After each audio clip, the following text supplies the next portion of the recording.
嘅彭彭，一直都多謝你嘅投入。明明約定了，但變了遲8年。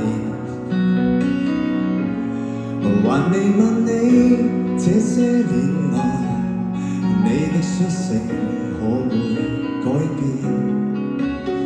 而你與我也各自望着，不再像那時，拿着樂吉他一起奮鬥的年代，坐冷板等新發展。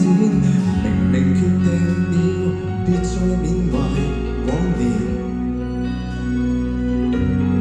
為何尚要記得從前？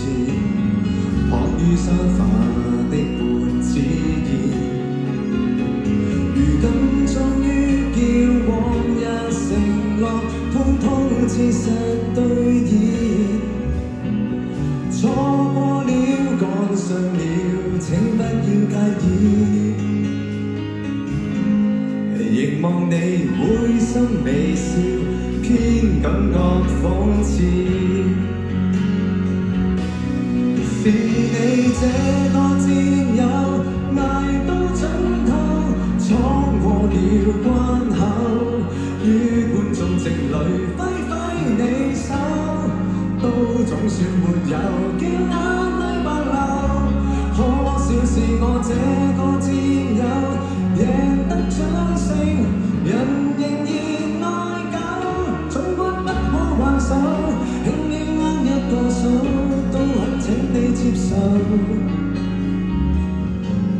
雖不相愛，對你有交代就已足夠。多謝。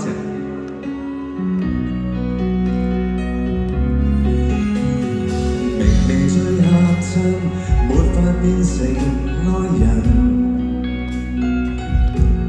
仍能共你稱兄道弟，也許總算一個福音。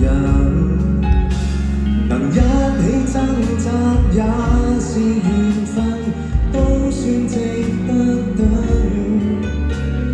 到最尾偏錯過想得的身份，難道有好的默契比戀愛吸引？是你這個戰友，捱到盡頭，闖過了關口，於觀眾席裏揮揮你手，都總算沒有叫眼淚白流。可笑是我這個戰友，贏得掌聲，人仍然愛狗，儘管不可還手，輕輕握一個手，都很請你接受。